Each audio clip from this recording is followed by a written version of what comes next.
Yes, okay.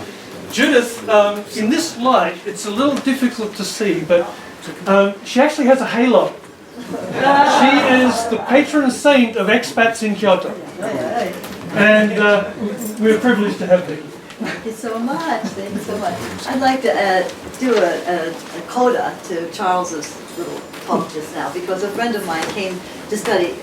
You met Carl once, and he was doing woodwork, and he came to be a miedai here. And he didn't know very much about it. He was a regular carpenter, but he wanted to do the finer type of carpentry. And so he studied here for several years, and he still has his own studio and workmen in Santa Cruz area. And when he came here, he had to learn how to take care of the tools, and he had to sharpen all the tools for the workmen that were going to come in that day. And that's where the grumbling would come up. You know? So they gave him, the head carpenter gave him something very, very simple to do one day, and it was to saw a piece of wood.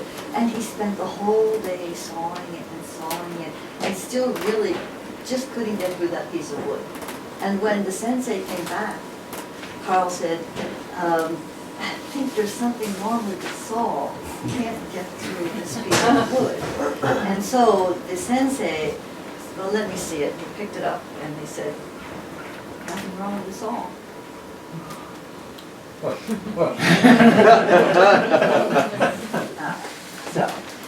To Kyoto workmen and workwomen, great people, wonderful people. So I'd like to, this is called Keeping It Real. Many people come and they're pretty much invested in old Kyoto. I am too. I can plug my book, Kyoto Restaurant Guide, is now out in Kindle. There's 200 restaurants in Manchia that I recommend. Came out last month by Tuttle. So if you are interested in eating in old buildings and Manchia, please have a look at that. On Kindle, I don't have Kindle, so I haven't seen it yet. Okay.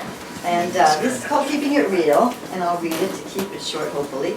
Many of us have experienced our first years living in a society and culture different from the one in which we were raised. While learning the language and cultural guidelines, we feel apart from everyone. This feeling of isolation can persist for years. Some remain in their bubble for a lifetime. But if you wish to escape confinement, you can join a sports club and immediately appear on lots of people's radar. No special requirements needed. Sports is a great leveling field. About 20 years ago, I broke my shoulder skiing and thought swimming might be the easiest way to continue rehab.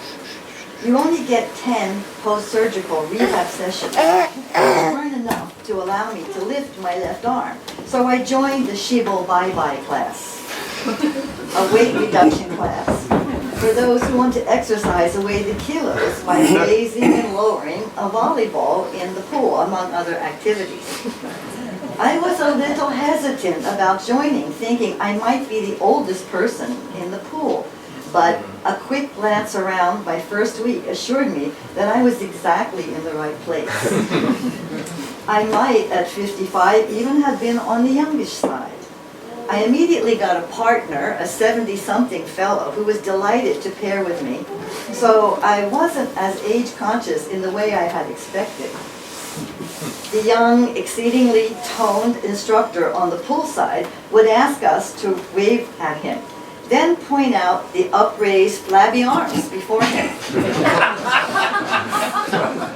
I learned a new word, nagasode.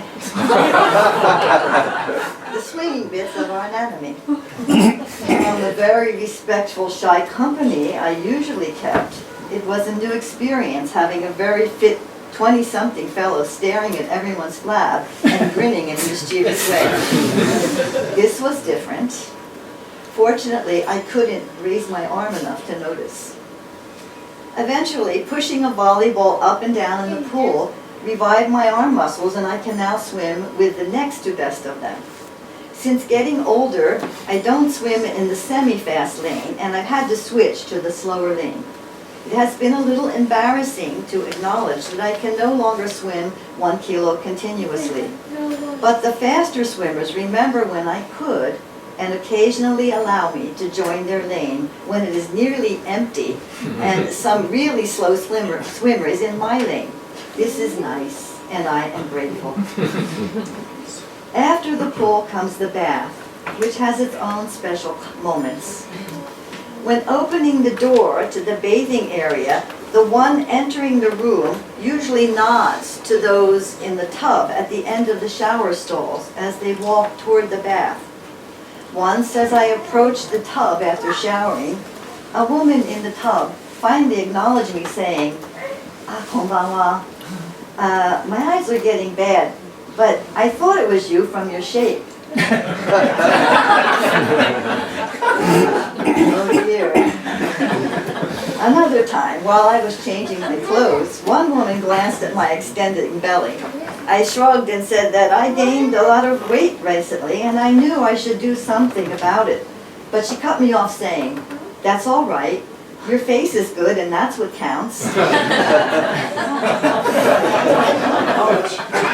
Which I tried to take as a compliment. While surfing with my swimming mates, we share food recipes, talk about injuries, and give advice about orthopedic surgeons and effective recipes and remedies.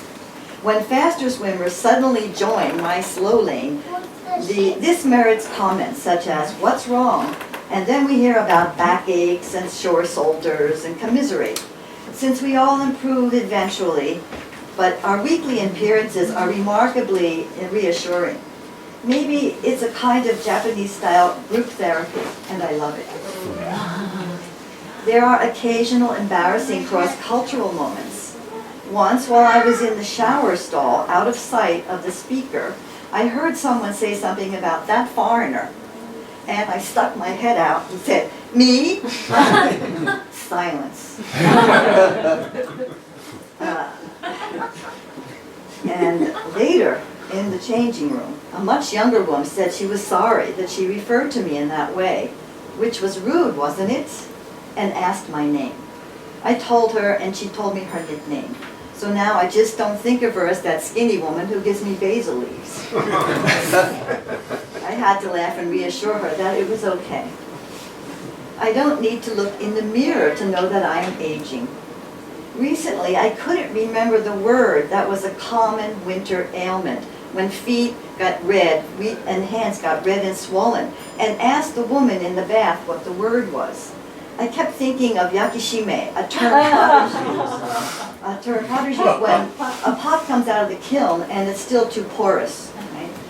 One woman around 50 looked at me strangely and said that she surely didn't know what I was talking about. Red, swollen feet. Well, she said, "You should ask somebody your age." Whoops. I didn't know I was of a certain age. Later, an older woman who overheard the conversation came to my rescue and whispered, "Shimoya." Then we compared our experiences with this wintertime condition, now apparently unknown to those under 60. Then there are cultural differences. In November, I bought some sato imo at the market, but wasn't sure how to prepare them.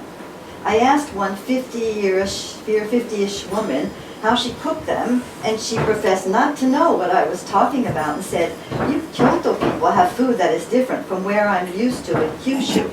And I didn't know I was a Kyoto person. It felt strangely nice.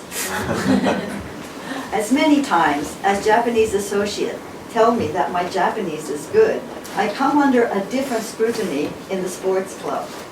Once, while changing clothes, an ikebana teacher that I know asked how long I lived in Japan.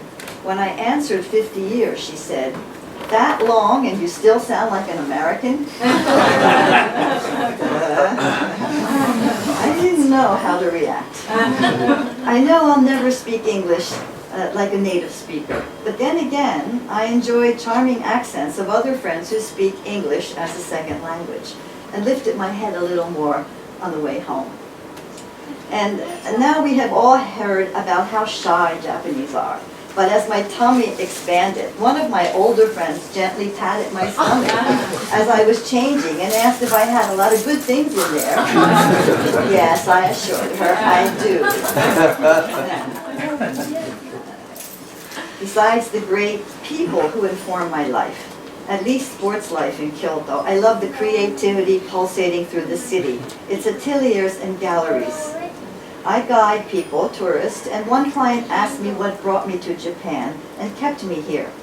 I answered it was my passion for beauty, the beauty I see in Kyoto gardens, pottery, painting, and calligraphy.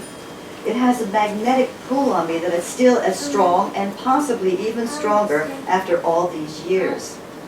I go to exhibits and walk slowly past the table displaying the show's catalogs for sale, vowing to myself that I simply don't need another book to squeeze onto my loaded bookshelves.